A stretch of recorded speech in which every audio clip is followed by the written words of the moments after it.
we see a girl named Sam studying, but she is soon disturbed by her sister, Marie, who is having a nightmare. She convinces Marie that there were no monsters and tucks her back to sleep. Sam seems to have fallen asleep while studying late at night and is disturbed by a knock at the door. She answers the door to find a woman, Denise, who asks for Sam's phone, claiming that her car broke down and her phone battery was flat.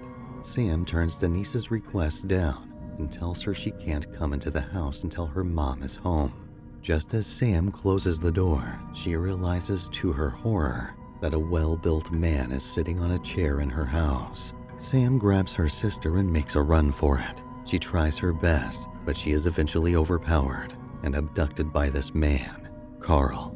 The next time we see Sam, she is in a car trunk where she removes the tape used to bind her hands and mouth. She eventually escapes from Carl after she hits him on the head.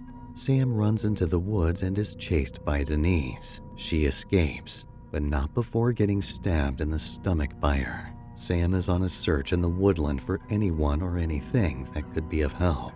She walks into a farmhouse with a sign on the gate that reads, "No entry." She enters into the lonesome farmhouse with hopes of being saved, because a house in the woods with a "no entry" sign is the perfect place to look for help.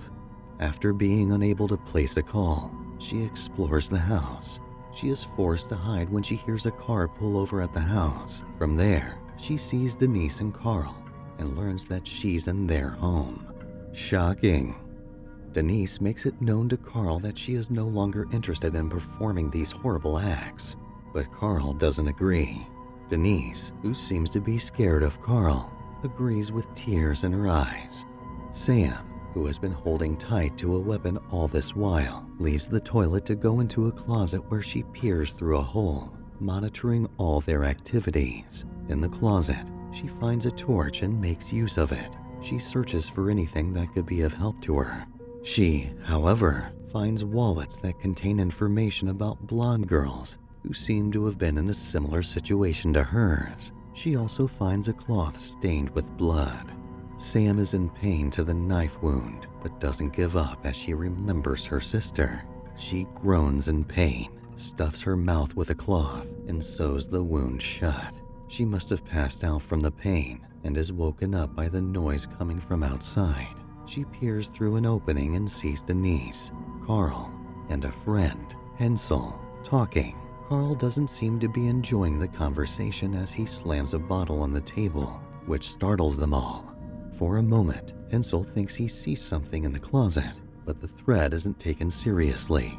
Next, Carl accuses Hensel of being interested in his wife. Carl, in anger, uses a hammer to smash Hensel's head several times with blood gushing out. Sam, who has been watching from the closet, is frightened, while Denise cries out for Carl to stop.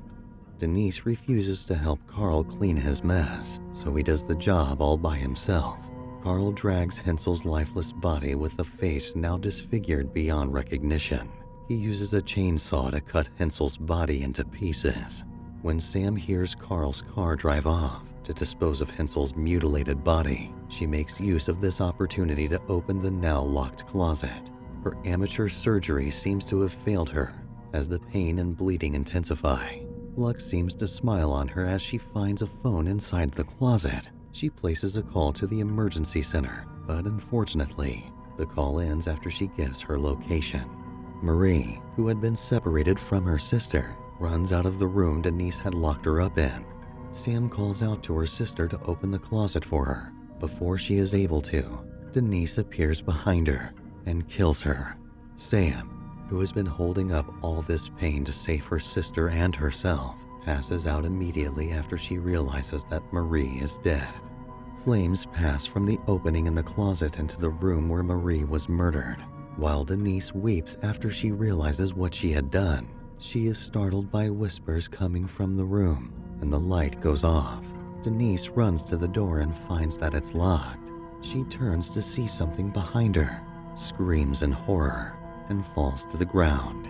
Carl comes back home and goes into the kitchen where he finds Denise all alone in the dark room and questions why she didn't put on the generator. Denise ignores Carl picks a knife and slits her throat like she is possessed. Carl is somehow not affected by this. Rather, he picks a chair and sits down to drink and smoke beside Denise's lifeless body. Absolute psychopath. Carl also begins to hear whispers, so he walks confidently into the room with a smirk on his face, but immediately after he enters, the door shuts behind him. He is unaffected by this and moves to the closet door to unlock it, but he is pushed backward by an unknown force. Blood begins to gush out from his head. Carl gathers himself up and moves toward the other entrance, where he is blocked by 4 blonde girls who look exactly like Sam. They are all in white gowns and have blood stains on their clothes, and they look like ghosts. Carl tries to run, but he is attacked by one of the blonde girls who is staring blankly at him as he screams in pain. Sam, still in the closet, is having a vision that she's awake and walking out of the now opened closet. Though she is free, she is nowhere close to happy to see the lifeless body of her sister. Sam tries to place a call, but she is startled by a whisper coming from the room. She senses the presence of someone behind her and turns to see someone who looks exactly like her, but with red irises. This other version of herself whispers, "You failed." Sam, in this vision, connects her hands with this other version of herself, and immediately memories of herself and her sister having a nice moment and being united come flooding in. The call Sam had placed to the emergency center was not in vain after all.